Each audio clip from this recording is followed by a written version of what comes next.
Good evening to all. So we begin the class. So the topic for today is about basics of mammography. So again, I hope I'm audible and everything is clearly seen. If there's any issue, please write it in the chat box. So most importantly, so again, breast imaging is quite specific, in imaging itself. That is why its basics are different, a little different from other modalities. And now mammography is a modality which is dedicated to breast imaging. So again, this class is about understanding when we do it, how we do it, why we do it, and how do we read the results. If we have to cover individual diseases as well as each and every spectrum of every malignancy, it will be very difficult. Hence, my talk, despite it being a little limited, will give you the basic overview, and then we can later, as per need, we can decide what we want to see further. So, so why do we do it? So the outline for this presentation will be that why do we do it? That is, what are the indications of doing a mammography? When do we do it? Like if we choose a patient, is it dependent on age? Is it dependent on presentation?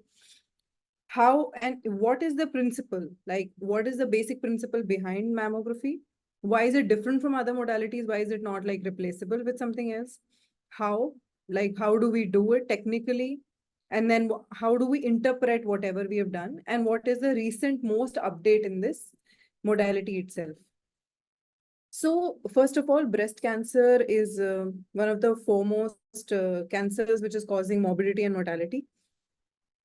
It is causing very high economic burden, socioeconomic burden, as well as it is it is one of the most common causes of mortality in women, as well as malignancy related mortalities. So the developed countries already have a screening program in place for reducing the mortality associated with breast cancer. But India does not have a fixed imaging-based screening program. What has been outlined by various guidelines provided by National Academy of Medical Sciences or ICMR, right? These are talking about self-breast examination, health education, right? These kind of things. And examination by trained workers has also been tried at some of the places. So, but we do not have any imaging-based screening programs. Okay. So what happens is a difference which has been observed in, you can say, the Asian form of the breast malignancy is that we are getting much younger patients. Like the patients can be as early as within their 30s. So I will tell you how that changes later on. But so basically we have young patients. So when we talk about developed countries, it's around 10%. But in our country, it's around, in Asian countries, it's around 25%. So our population also is different from the developed country. Our socioeconomic background is different. Hence, this program of screening is also very different. But there's some things which we have learned from them, and which is a general consensus based on the pathophysiology of the cancer itself. Like when should we try to screen patients, right? So there'll be some who will have a little more risk, some will have a normal risk, right? So what are the ways in which the risk is increased? So that there comes in the high risk group screening, right? So in this, the lifetime risk of breast cancer is around 20% when we use the risk calculating tools. So most important is if the individual, she has a BRCA1 or BRCA2 gene mutation, or first degree relative has BRCA1 or 2 mutation and she herself is not tested, right? Or if there's no genetic testing in question, then if the first degree relative had a premenopausal breast cancer, okay, and if she had radiation therapy to the chest in the first couple of decades. So these are all risk factors which make you more prone to develop breast cancer, and hence you should be more aggressively screening such patients. In India, overall, for average risk patients, you have the concept of opportunistic screening. Okay, so for average risk, we would want to screen women who are interested in breast screening, right? Screening for breast cancer. So that should begin as early as 40 years. Okay. And it can go up to 70 years. So that is the meaning of opportunistic screening. So how do we decide these two ages? So 40 years, when we screen a patient at 40 years and we pick up a cancer and we treat it early, we improve the life expectancy of the patient, right? And so it has to be weighed with the risk of exposing to radiation. Okay. That is why those studies have been taken into account, and hence we've come to this number, right? So screening at this time is very beneficial. It's a good risk ratio.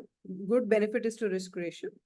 Why would we have an upper limit for screening? Why not screen even after 70, 80? Well, it depends on the life expectancy of this female, right? So the upper limit actually will depend on the life expectancy. If we expect the patient to live for quite a few years, like, maybe 10, 12, 15 years, then would like her to undergo screening so we save those years from the mortality and morbidity.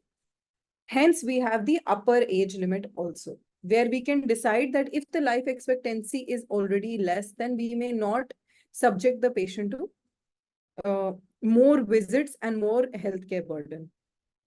Another point which has been raised so these guidelines I have picked up especially for the Indian scenario, and these are by National Academy of Medical Sciences. So you can also download this document.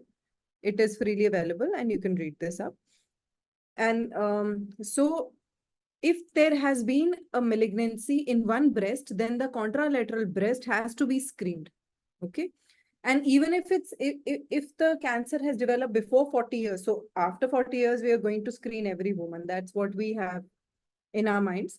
So if a cancer has developed before the age of 40 years, then we have to screen the other breast even before she reaches 40. Now, because there's an added risk of the opposite breast also being involved.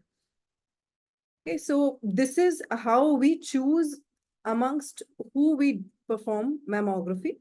So this is our patient or the population which is being included.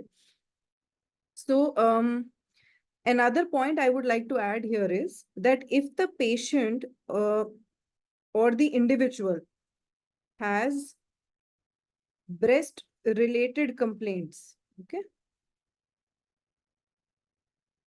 then we call it diagnostic mammography. Okay.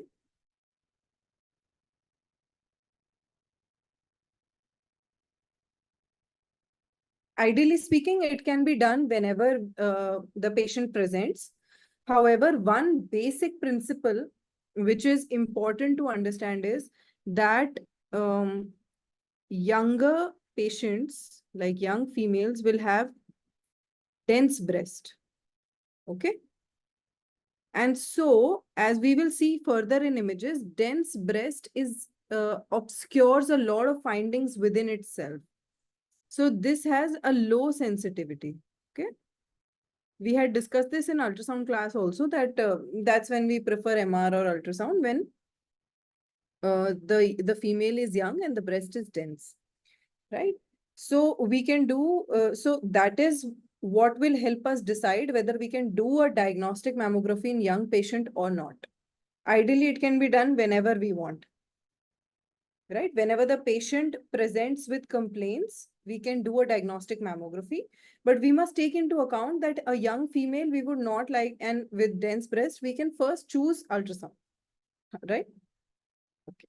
So, and of course, the next indication will be, so this we can broadly write on top, screening, so that when we are creating ourselves a mental flow chart. So we know that for mammography, what all kinds of indications exist. So there is screening, there is diagnostic, and there is a follow-up. Okay. Right. So this is something which can be done. Then now we move on to mammography. So we already had X-ray in place and we already have CT, but somehow we still need mammography to image the breast, right? Because so the breast tissue, there is an inherent deficiency of contrast within this organ itself.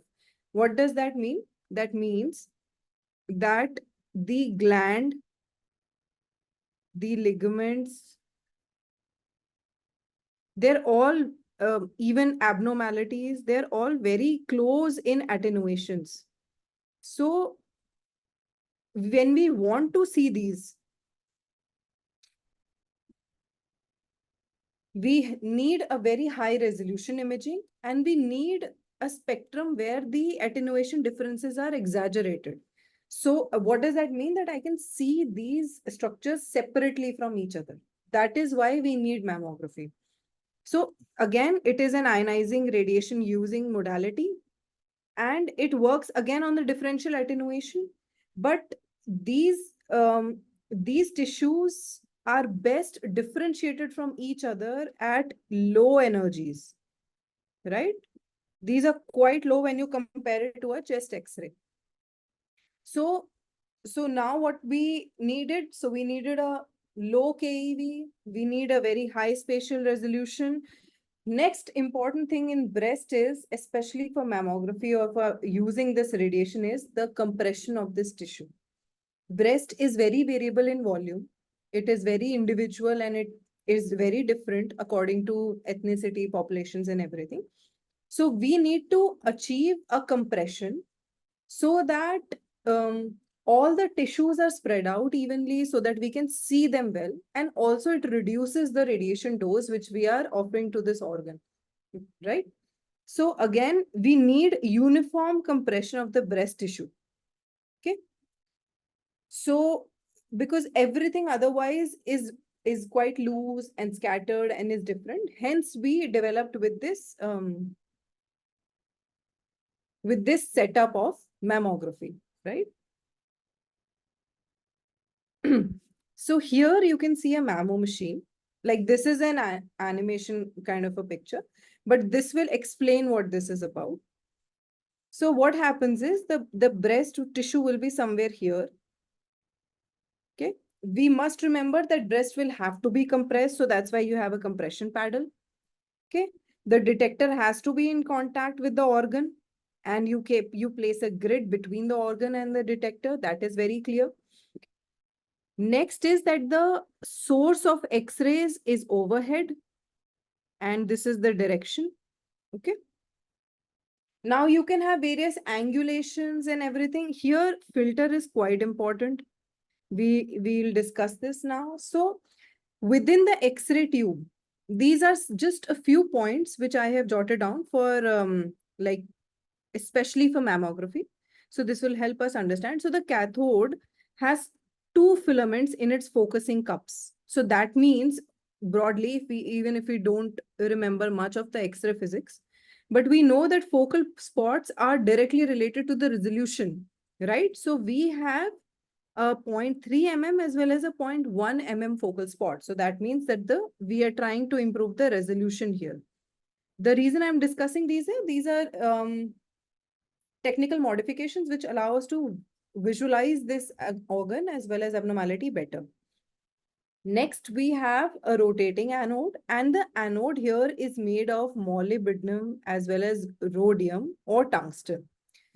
So the reason is because this time for the X-rays, we want a very low KeV energy. Okay. We had discussed the range. So these two are lying within those ranges, right?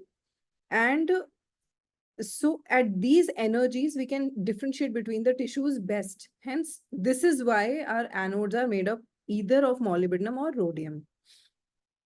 So now there's something called as heel effect.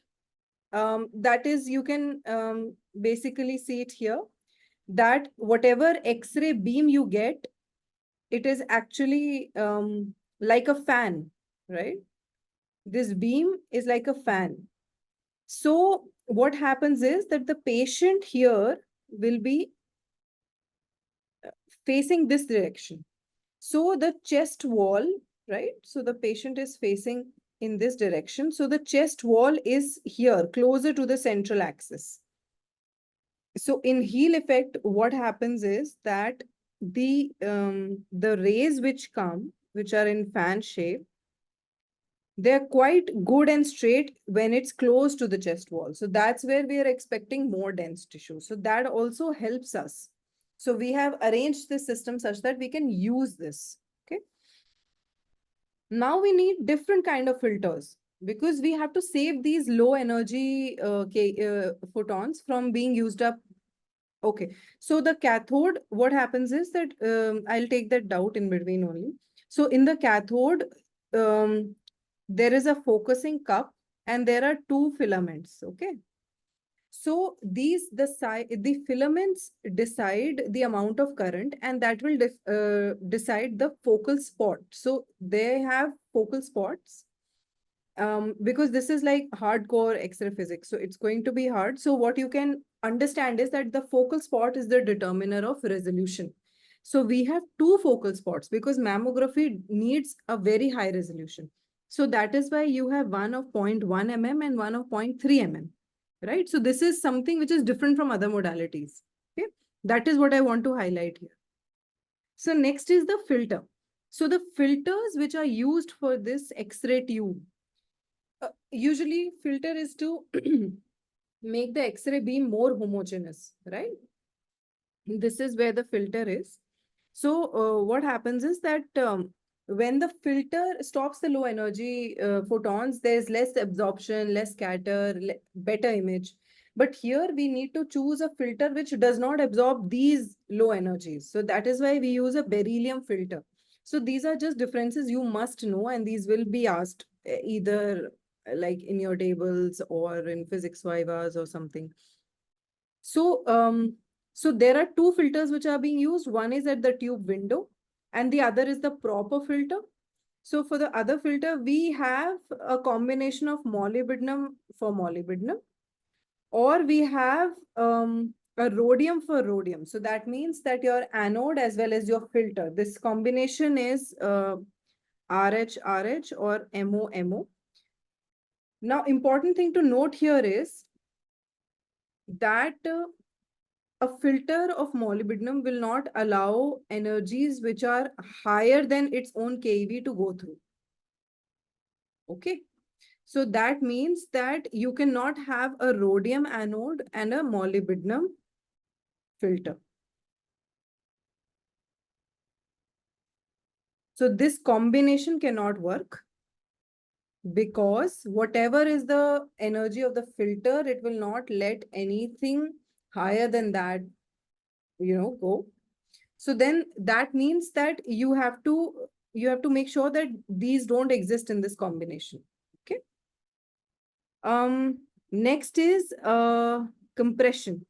So compression reduces the thickness of the anatomy, so then the radiation can pass through. So compression gives us multiple advantages.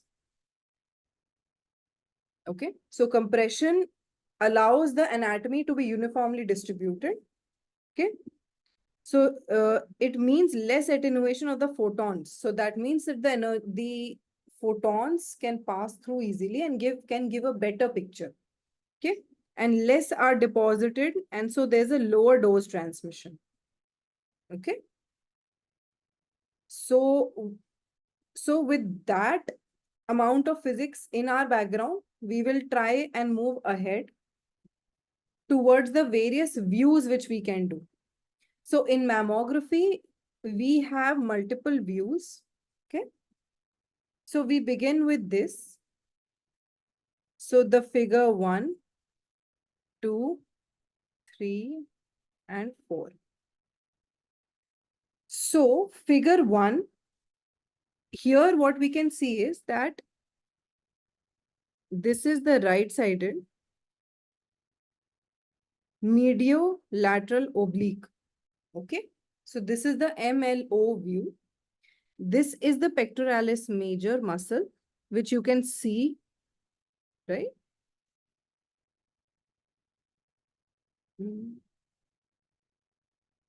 This is the pectoralis major muscle, which you can see here. This is the entire breast mount, which is seen in a oblique sagittal location, right? So this is like an oblique sagittal.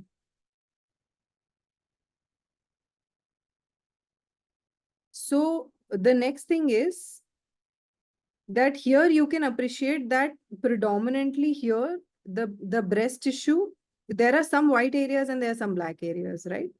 So these whitish areas or the hyperdense areas are the fibroglandular tissue. If you notice, they're all converging towards the nipple. This is the nipple. Okay. Rest is all the fatty tissue. Okay. So this is all the mammary tissue. This space will be the retromammary space. Okay. And this is the nipple. Okay. So the same thing again. So this is now the left side MLO view. Okay. Again, we can observe our findings of seeing the fibroglandular tissue, the nipple, the retromammary space, pectoralis major. Another thing which we can find here are these. So these are nothing but lymph nodes. Okay.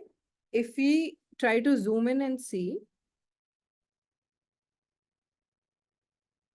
So this whole thing is a lymph node. It shows a central area of lucency. That means that this is lower in density and this is higher. So this is the fatty hilum and this is rest of the cortex. So this is how a normal lymph node looks like. So this is normal.